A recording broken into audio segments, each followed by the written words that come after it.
ఫలితాలు రాకునే అందులో భారతీయ జనతా పార్టీ #1 పార్టీగా ఎస్టాబ్లిష్.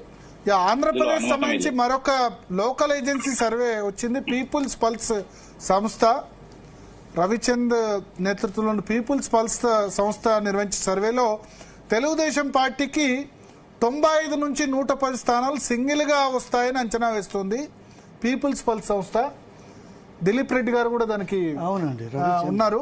జనసేనకు 14 నుంచి 20, బీజేపీకి 2 నుంచి 5.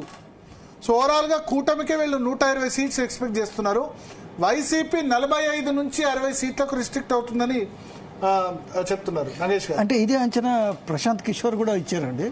120 నుంచి 130 వస్తాయి. 95 to 110 టీడీపీకి సింగిల్ గా వస్తాయి. సింగిల్ గా ఎగ్జాక్ట్లీ అండి. ప్రశాంత్ కిషోర్ కూడా. జనసేన 14 నుంచి 20 అంటే ఆల్మోస్ట్ 2/3 కంటే ఎక్కువ సీట్లు వాళ్ళు కంటెస్ట్ చేసిన దానిలో. అవును. బీజేపీ 2 to 5 అంటున్నారు. 2 to 5. సో అది కాకుండా వీళ్ళు 120 to 130 అసెంబ్లీకి వస్తాయి. 15 పైచీలకు లోక్సభకి వస్తుందని ప్రశాంత్ కిషోర్ చెప్పాడు. సో దాని ప్రకారమే ఈ లెక్క వస్తున్నది. ఇది మన రవిచంద్ గారు ఎవడంటే మన వైఎస్ రాజశేఖర రెడ్డి దగ్గర ఆయన పనిచేస్తుండేవాళ్ళు. ఆయనను నేను సిఎల్పిలో ఉండేవాళ్ళు. దాని తర్వాత దిలీప్ రెడ్డి గారు మనకి సీనియర్ జర్నలిస్ట్, వాళ్ళు కలిసి సంస్థల్లో పనిచేశారు. అవునండి. జూపూడి ప్రభాకర్ రావు గారు, భరత్ గారు చెప్పండి. పీపుల్స్ పల్స్ సంస్థ సర్వే మీకు నెగటివ్ గా ఉంది, క్వైట్ ఆపోజిట్ ఉంది. వాళ్ళు టీడీపీకి సింగిల్ గా మెజారిటీ వస్తుందని చెప్తున్నారు. 95 to 110 అని చెప్తున్నారు. వాళ్ళిద్దరు కూడా రాజశేఖర రెడ్డికి అత్యంత సన్నిహితులు. పీపుల్స్ పల్స్ సంస్థ అటు రవిచంద్ గాని లేకపోతే దిలీప్ రెడ్డి గారు గాని. దిలీప్ రెడ్డి గారిని సమాచార కమిషనర్ గా సెలెక్ట్ చేసింది రాజశేఖర రెడ్డి. ప్లస్ రవిచంద్ కూడా వెరీ క్లోజ్ టు మీ.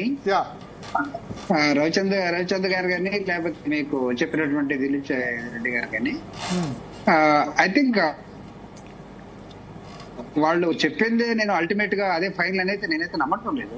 కారణం అంటే భరత్ గారు ఇందాక నేను చెప్పాను కదా, మా నగేష్ గారు నాకు తెలిసి సీనియర్ నాయకులు, విశ్లేషకులు, ఆయన కూడా నేను ఉన్నాను సార్ది డిబేట్ దాటి నుంచి. మోస్ట్లీ అంటే నాతో ఏకీభవించకపోవచ్చేమో కానీ ఇక్కడ ఆంధ్రప్రదేశ్ లో జరిగినటువంటి ఒక ఎవల్యూషన్ లాగా రిఫార్మ్స్ ఏవైతే ఉన్నాయో, ఈ రిఫార్మ్స్ చాలా మంది వేకర్ సెక్షన్స్ అడ్రస్ చేశాయి.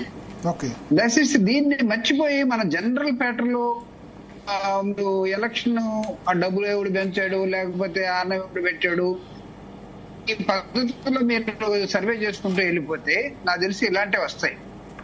కానీ మీరు కొంచెం హ్యూమన్ యాంగిల్ గానీ new parameters Andhra Pradesh what they have taken వీటిని కానీ కన్సిడర్ చేయగలిగితే ఇక్కడ పీపుల్స్ పల్స్ తోటి నేను ఏకీభవించట్లేదు. అంటే సర్వేలకు అందని విధంగా రిజల్ట్ ఉంటుందా భరత్ గారు? సర్వేలకు అందని విధంగా జగన్మోహన్ రెడ్డి చెప్పినట్టు ఐపాక్ లో భారతదేశం ఆశ్చర్యపోతుంది సర్వే రిజల్ట్స్ అన్నారు జగన్మోహన్ రెడ్డి. అంటే సర్వే అందని రిజల్ట్ ఉండవని కూడా మనం అనుకుంటాం కదా. అమెరికాలోనే సర్వేలు తారుమారు అయిపోలేదా? ఇండియాలోనే సర్వేలు చాలా సార్లు తారుమారు అయిపోలేదు.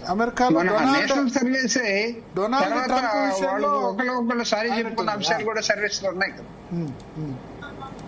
కదా. నాకైతే ఇప్పుడు విట్నెస్ దానికి వాటన్నిటికీ లైక్ ఏ సీనియర్ జర్నలిస్ట్ ఊహకే సర్వేలకు అందనటువంటి అంశాలు కూడా వస్తాయి. అంటే మాకున్నటువంటి ఆలోచన విధానం ఏంటంటే ఈ జరిగినటువంటి రిఫార్మ్స్ లో లేకపోతే బెనిఫిషియర్స్ ఫీల్ అయినటువంటి దానిలో లేకపోతే ఒక అంటే నేను పచ్చిగా మాట్లాడాలంటే ఒక ఫ్యూడల్ వ్యవస్థ దాని సామాన్యుల మీద ప్రభుత్వమే జవాబుదారీగా ఉండి చేసినటువంటి గవర్నెన్స్ ఇది కదండి సెల్ఫ్ రెస్పెక్ట్ నిలబెట్టింది. తెలుగుదేశం పార్టీ లాగా జనరల్ కమిటీలు లేవు. నువ్వు ఏది ఇవ్వాలన్నా ప్రభుత్వం ఆదుకోవాలంటే ఇంతెందుకు మీకు కోవిడ్ వచ్చింది, మోడీ గారు మొత్తం సడన్ గా మొత్తం కూడా లాక్డౌన్ అన్నాడు. ఎక్కడెక్కడున్న వాళ్ళు ఎక్కడి నుంచో జార్ఖండ్ నుంచి వచ్చినాడు, ఉత్తరప్రదేశ్ నుంచి వచ్చినాడు, ఎక్కడెక్కడో కూలి పనులకు వెళ్ళిన వాళ్ళు అందరూ కూడా రోడ్లు పట్టుకుని వెళ్ళిపోయారు. సో ఇవి ఆ పీరియడ్ లో కూడా వైఎస్ఆర్ కాంగ్రెస్ పార్టీ జగన్మోహన్ రెడ్డి గారు చాలా చక్కనటువంటి administration weaker sections out right గా మీకు ఉంటారని చెప్తున్నారు.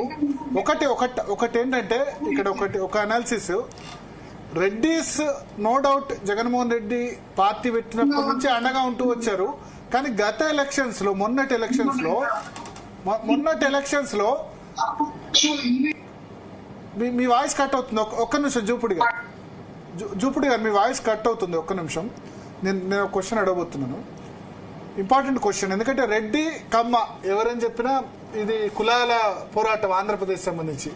కమ్మాస్ ఏమో అవుట్ రైట్ గా తెలుగుదేశం పార్టీ గెలవాలి, వాళ్ళు సొంతంగా కూడా ఖర్చు పెట్టుకుని ఎట్టి పరిస్థితుల్లో వైసీపీని ఓడించాలని ప్రయత్నం చేశారు. రెడ్డిస్ ఎస్ జగన్ గెలవాలి, కానీ వాళ్ళు ఒక 10 ఓట్లు ఇచ్చిన పరిస్థితి లేదు, వాళ్ళంతా వాళ్ళు ఓటేశారేమో. కానీ అంత హార్ట్ఫుల్ గా ఖచ్చితంగా గెలవాలని తీసుకున్నట్టయితే నాకు అనిపించట్లేదు. ఏమంటారు నగేష్ గారు?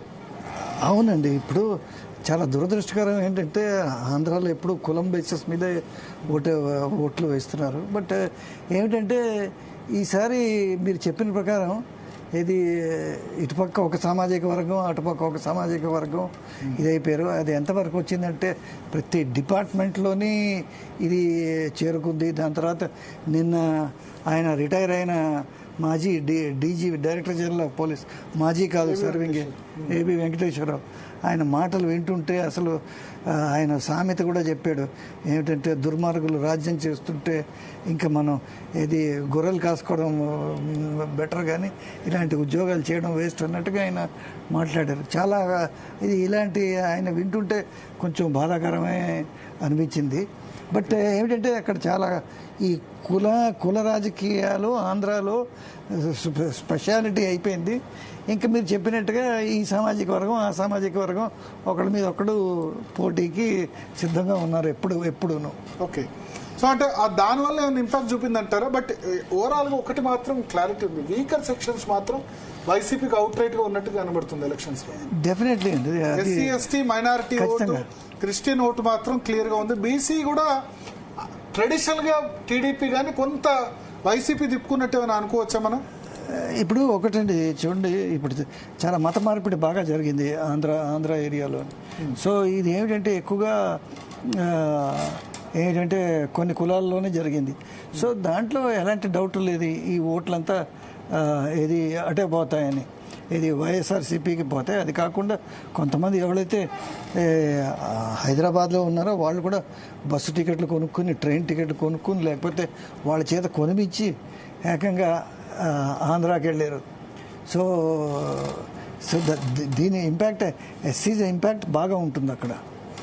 జూపడి గారు మీరు అన్నట్టు క్లాస్ వార్ అన్నారు కదా? అవునండి. యా, సో క్లాస్ వార్ జరిగిందా?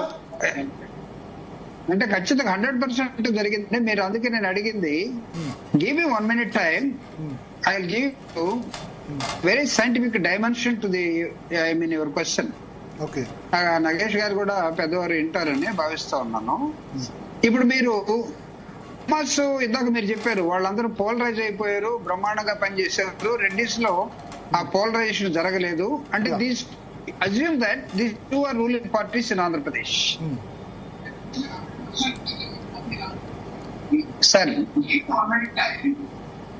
వీళ్ళిద్దరూ కూడా రూలింగ్ పార్టీగా ఉన్నటువంటి నేపథ్యంలో ఒకరు వైఎస్ఆర్ కాంగ్రెస్ పార్టీని ఓన్ చేసుకున్నారు, ఒక తెలుగుదేశం పార్టీని ఓన్ చేసుకున్నారు. రెస్ట్ ఆఫ్ ద సొసైటీ ఉన్న కులాలు గాని, ప్రాంతాలు గాని, లేకపోతే వాళ్ళ పేదరికం గాని, ఇవన్నీ కూడా ఒకవేళ పవన్ కళ్యాణ్ గారు కూడా అవతల వైపు చేరారు కాబట్టి కాపులు, బలిజులు, కమ్మలు అనే ఈ కమ్యూనిటీస్, లేకపోతే న్యూట్రల్ గా ఉండే వాళ్ళు కొంతమంది యాడ్ అయ్యారు. బట్ ఈ శ్రీది వైఎస్ఆర్ కాంగ్రెస్ పార్టీ ఈక్వేషన్ చూసినప్పుడు అక్కడ కమ్మల పాపులేషన్ ఈ రాష్ట్రంలో ఒక 18 లక్షల మంది ఓటర్స్ అండి. మీకు కాపుల పాపులేషన్ 26 లక్షల మంది ఓటర్స్. కాపులు ఇంకెక్కువ ఈ సైడ్కి వస్తే రెడ్డిస్ కాపులు 23 లక్షలు. ఒక నిమిషం భరత్ గారు. రెండవది ఎస్ఎస్ 34 లక్షల మంది ఓటర్స్ మాలాస్, 23-24 లక్షల మంది మాదిగాస్. పుట్ టుగెదర్ వీళ్ళిద్దరు కలిసి ఒక 60 లక్షలు ఉన్నారు. ఒక 18 లక్షలు అంటే ముస్లింస్ వైఎస్ఆర్ కాంగ్రెస్ పార్టీకి అండగా ఉన్నారు. ఓకే. దీనిలో ఉన్నటువంటి ఒక 2% ఉన్నటువంటి క్రిస్టియన్స్ వైఎస్ఆర్ కాంగ్రెస్ పార్టీకి అండగా ఉన్నారు. Near about 50% BC YSR Congress పార్టీకి ఉన్నారు. సో వీళ్ళందరూ మీరు క్లాస్ వార్ గా డివైడ్ అయిన తర్వాత ఈ వర్గాలని ఒకవేళ బీజేపీ వస్తే ఈ దేశంలో రాజ్యాంగాన్ని మార్చేస్తారు, హక్కులని తీసేస్తారు, రిజర్వేషన్లు తీసేస్తారు. ఇవన్నీ కూడా చంద్రబాబు నాయుడు గారు మోసుకొస్తూ ఉంటే చంద్రబాబు నాయుడు గారికి దగ్గరగా ఉండడానికి వీళ్ళెవరు కూడా ముందుకు రాలేదు. జగన్మోహన్ రెడ్డి గారిని ఓన్ చేసుకున్నారు. కాబట్టి ఈ యాంగిల్ చూసినప్పుడు ఇటు వైఎస్ఆర్ కాంగ్రెస్ పార్టీ వైపు ఉన్నటువంటి అత్యధిక మెజారిటీ ఉన్నటువంటి ఓట్ బ్యాంక్ ఇక్కడ కనబడతా ఉంది. ఇక్కడ ఓన్లీ మేనేజరల్ కమ్యూనిటీగా ఉన్నటువంటి సీఎం కుర్చీ కోసమే పోటీ పడే పవన్ కళ్యాణ్ గారు ఒకరు, చంద్రబాబు నాయుడు గారు ఒకరు ఈ వైపు కనబడతా ఉన్నారు.